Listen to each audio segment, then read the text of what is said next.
Hello guys and welcome back to World of Tanks with Pandy. Today we are going to have a quick review of Object 268. This is a Soviet tier 10 tank destroyer. The main thing you need to know about this tank is that it has almost 2k hit points. It has a really fast engine of 800 horsepower. It has a top speed of 48 kilometers per hour.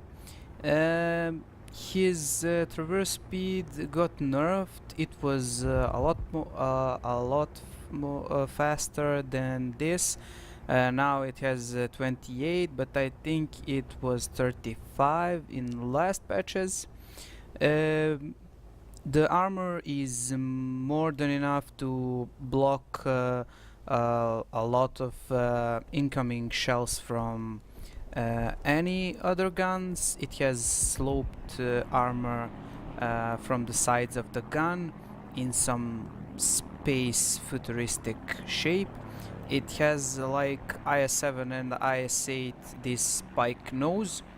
This is the place where you can reliably penetrate Object 268 and this rangefinder, but this rangefinder at longer ranges is very hard to hit.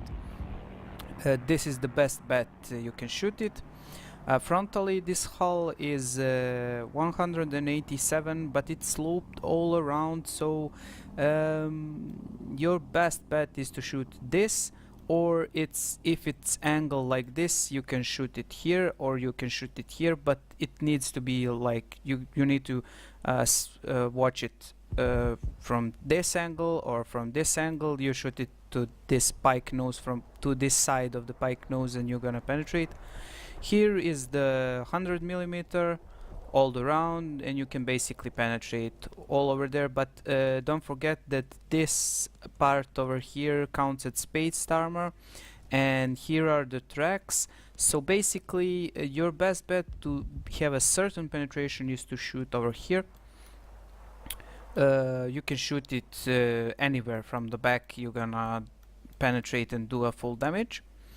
Now this is the TD that was nerfed because people were crying about it because it had great speed. I think his top speed is nerfed as well.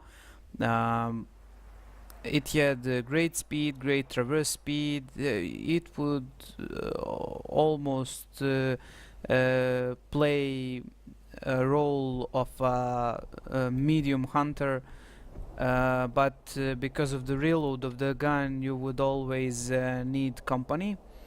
The rate of fire got buffed just because they nerfed the mobility. The penetration is the same. Average damage is 750.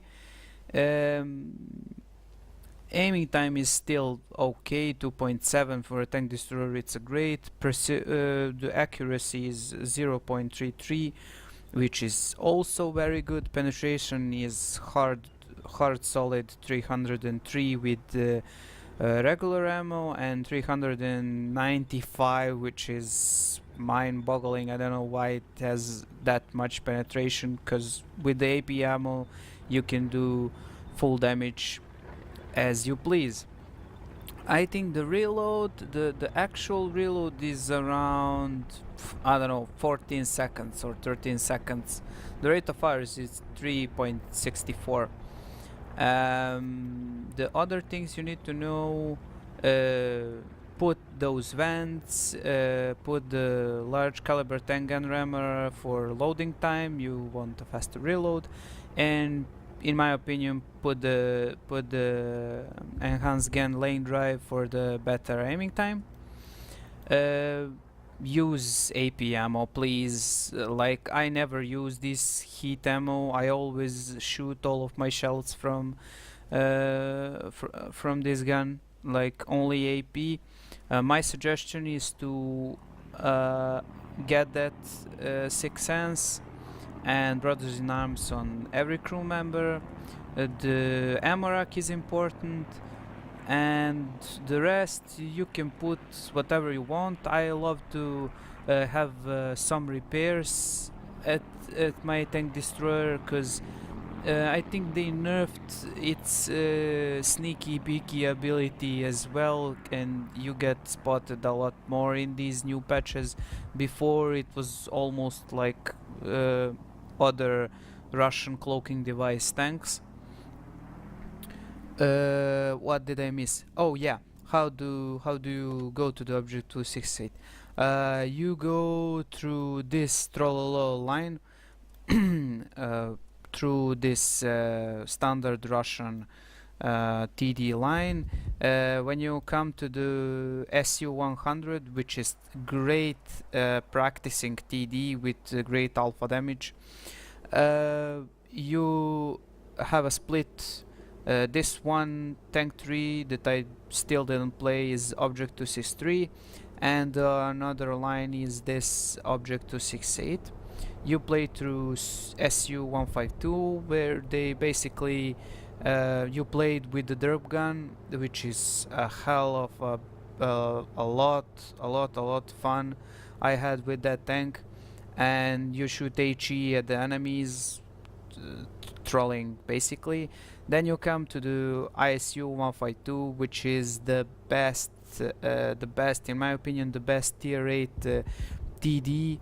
You have a tier 10 gun at tier 8, and when you get that tier 8 matchup, oh boy, how fun is gonna be. Object 704, the same excellent tank destroyer. You can play it in such a manner that you have the hit points, you have the same BL10 gun, but it's improved. It's very good. And finally, when you come to Object 268, you have this 152mm M64 gun, which is even better than BL10 on the Object 704. The penetration is bigger, the average damage is the same, but the all characteristics of the gun is really incredible. This is one hell of a fun tank destroyer, and I will stop talking right now, and let's see my gameplay, where you're gonna see what I'm talking about.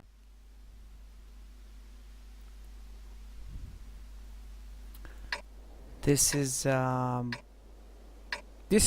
really great matchup for Object 268.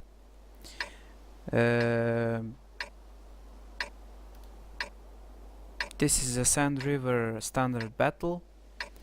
It's a dream game for tier 10s, as you can see, because we have only 2 tier 9s on both sides and 3 tier 10s on both sides, and the rest of the players are all in tier 8s. Now you're gonna see me where I love to be in my tank destroyer on this map, from this side, and maybe you can exploit those places and do some good job in your games as well. Now I am basically waiting for those guys on the other side to pass over from that to go through there, but they were really quick. I didn't want to shoot over there, and yep, I got spotted. That light tank spotted me. In earlier patches you would not get spotted like that so easily, but in these newer patches where these tank destroyers got nerfed bad in the head, now you can spot them really easily. You can see T-71. I don't know what is he doing over there, but yep. Now you can see me taking this position to wait for that light tank or the batchet to come at this ridge line, because usually I know that they are going to come over there. Where that shot flown, I don't really know, but we missed that, and yeah, The main suggestion even for this tank is, even with that good accuracy, just take your time and aim, don't be lazy, because later on you're gonna see me aiming those shots, and it's gonna pay off greatly. Now I aim, and yep, I loop the shell, 800 damage on Ferdinand, thank you.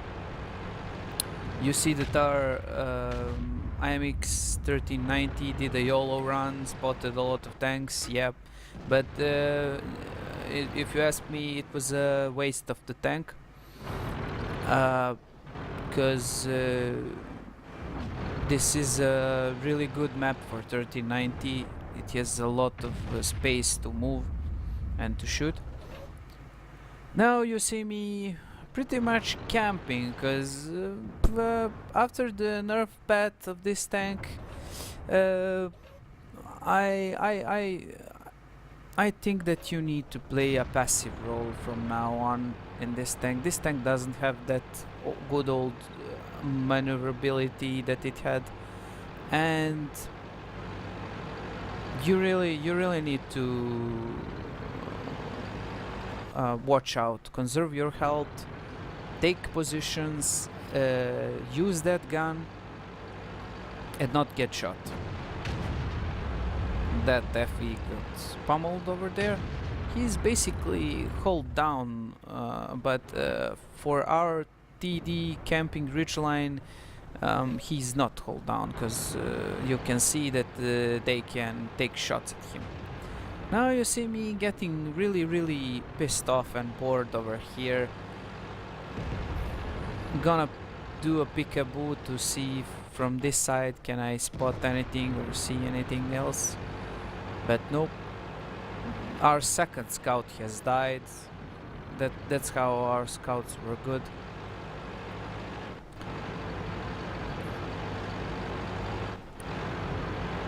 I'm peeking like this because I have a sixth sense. I can know if I got spotted, so I decided to go to these rocks and use them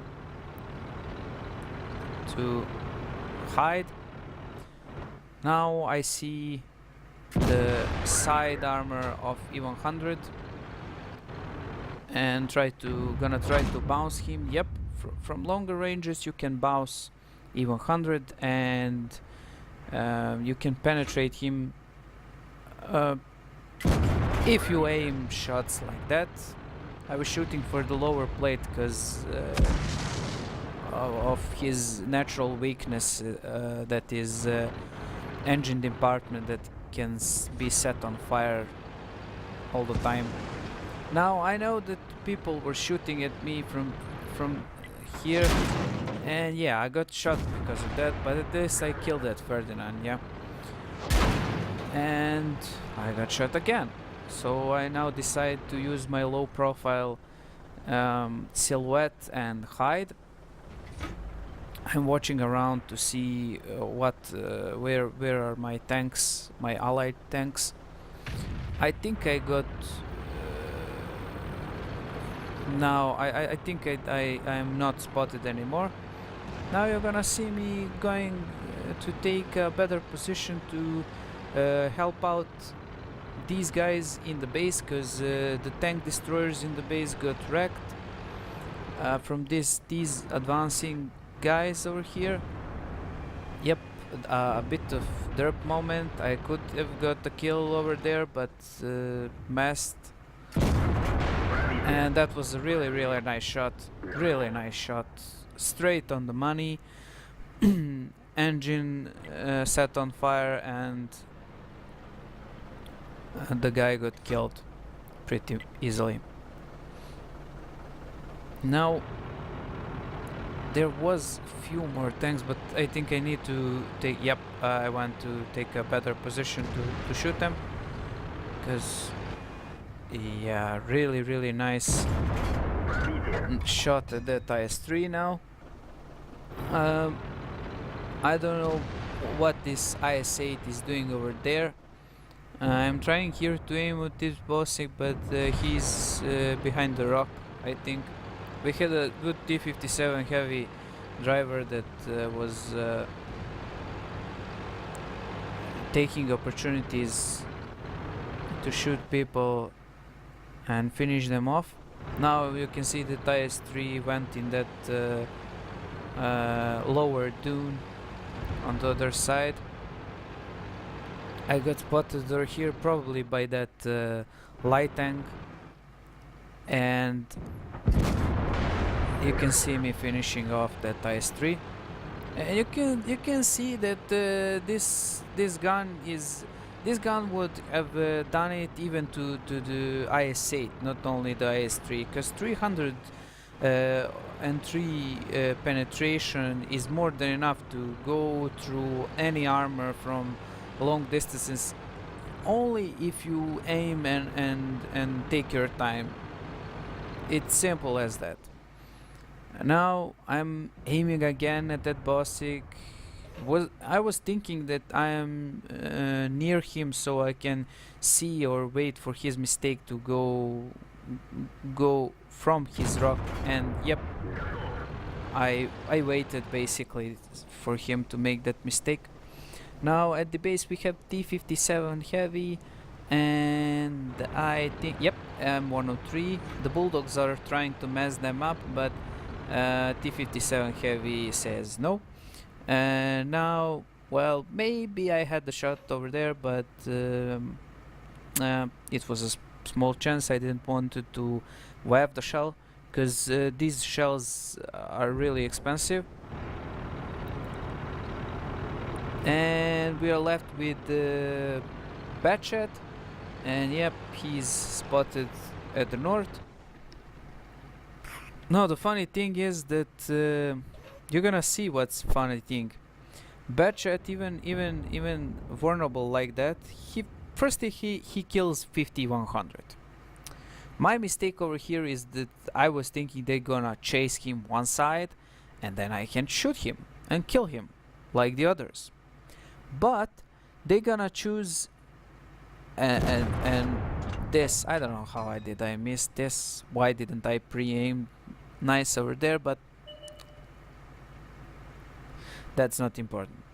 Now you can see I'm using free camera mode just to show you what's happening, and I'm aiming at that dune, and they totally went to chase him from his rabbit dune over there. And that's the moment where I got pissed off, and nope, I stopped again to shoot.